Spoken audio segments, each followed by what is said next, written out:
بسم اللہ الرحمن الرحیم۔ حضرت آدم علیہ السلام کے وصال مبارک کا واقعہ۔ حضرت ابو ہریرہ رضی اللہ تعالیٰ عنہ آپ سے روایت ہے کہ حضور انور صلی اللہ تعالیٰ علیہ وآلہ وسلم نے ارشاد فرمایا، بہترین دن جس میں سورج طلوع ہوا جمعہ کا دن ہے۔ اسی دن حضرت آدم علیہ السلام پیدا ہوئے اور اسی دن آپ علیہ السلام کو زمین پر اتارا گیا اور اسی دن آپ علیہ السلام کی توبہ قبول ہوئی اور اسی دن آپ علیہ السلام کی روح قبض کی گئی اور اسی دن قیامت ہوگی۔ یہ حدیث پاک سنن نسائی کتاب الجمعہ باب ذکر الساعہ حدیث نمبر 1430۔ حضرت آدم علیہ السلام کا وصال مبارک جمعہ کے دن ہوا۔ حضرت ابو لبابہ بن عبد المنذر رضی اللہ تعالیٰ عنہ سے روایت ہے کہ حضور انور صلی اللہ تعالیٰ علیہ وآلہ وسلم نے ارشاد فرمایا، بے شک جمعے کا دن تمام دنوں کا سردار ہے اور باقی دنوں سے بڑھ کر اللہ تعالیٰ کے ہاں عظمت والا ہے، اور اللہ تعالیٰ کے ہاں اس کی عظمت عید الاضحیٰ اور عید الفطر سے بھی بڑھ کر ہے۔ اسی دن 5 خصلتیں اس میں پائی جاتی ہیں۔ اسی دن حضرت آدم علیہ السلام کو پیدا کیا گیا اور اسی دن انہیں وفات دی گئی، اور اسی دن میں ایک ساعت ایسی ہوتی ہے جس میں بندہ اللہ تعالیٰ سے جو بھی سوال کرے وہ اسے عطا فرماتا ہے، جب تک کہ وہ کسی حرام چیز کا سوال نہ کرے۔ اور اس دن قیامت بپا ہوگی، کوئی مقرب فرشتہ آسمان، زمین، ہوا، پہاڑ اور سمندر ایسا نہیں جو جمعے کے دن سے نہ ڈرتا ہو۔ یہ حدیث پاک سنن ابن ماجہ کتاب القیامہ حدیث نمبر 1084۔ حضرت آدم علیہ السلام کو فرشتوں نے غسل دیا۔ حضرت ابی بن کعب رضی اللہ تعالیٰ عنہ سے روایت ہے، حضور انور صلی اللہ تعالیٰ علیہ وآلہ وسلم نے ارشاد فرمایا، بے شک حضرت آدم علیہ السلام کو فرشتوں نے پانی اور بیری کے پتوں کے ساتھ غسل دیا اور انہیں کفن پہنایا اور ان کے لیے لحد تیار کی اور انہیں سپرد خاک کیا گیا۔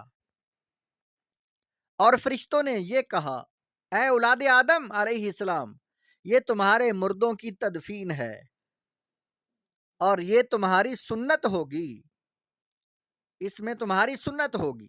یہ حدیث پاک طبرانی المعجم الاوسط جلد نمبر 9 صفحہ نمبر 105 حدیث نمبر 9259۔ فرشتوں نے تاک بار غسل دیا۔ ایک روایت میں ہے، آپ حضرت ابی بن کعب رضی اللہ تعالیٰ عنہ ہی سے مروی ہے کہ حضور انور صلی اللہ علیہ وسلم نے ارشاد فرمایا، جب حضرت آدم علیہ السلام وصال فرما گئے تو فرشتوں نے انہیں تاک بار غسل دیا اور ان کے لیے لحد تیار کی اور کہا کہ یہ حضرت آدم علیہ السلام اور ان کی اولاد کی سنت ہے، یہ نہیں، یہ طریقہ ہے۔ حضرت آدم علیہ السلام کا مزار منع میں ہے۔ تفسیر نعیمی میں ہے، جب حضرت آدم علیہ السلام کا وقت آخر آیا، آپ علیہ السلام کو جنتی میوے کھانے کی خواہش ہوئی۔ اپنے فرزندوں سے کہا، کعبہ معظمہ میں جاؤ اور وہاں دعا کرو کہ اللہ تعالیٰ میری یہ تمنا پوری کرے۔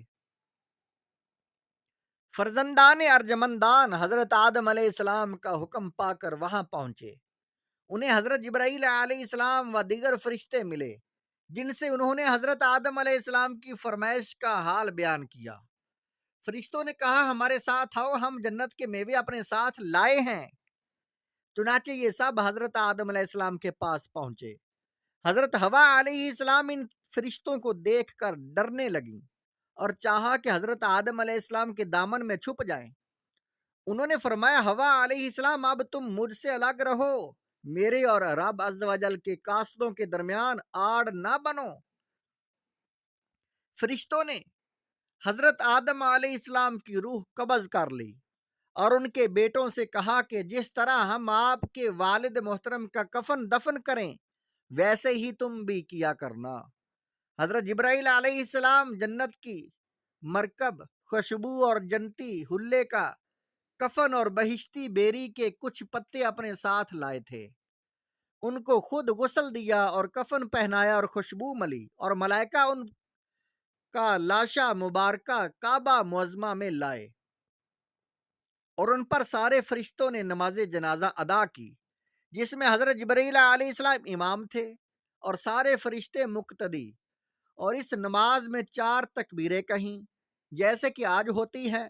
پھر کعبہ معظمہ میں 3 میل کے فاصلے پر مقام منع میں لے گئے جہاں کی حاجی قربانی کرتے ہیں، اور اسی جگہ حضرت ابراہیم علیہ السلام نے سیدنا اسماعیل علیہ السلام کی قربانی کی۔ وہاں مسجد خیف کے قریب بغلی قبر کھودی گئی اور ان کو دفن کر کے ان کی قبر کو اونٹ کی بیٹھ کی طرح ڈلوان بنایا۔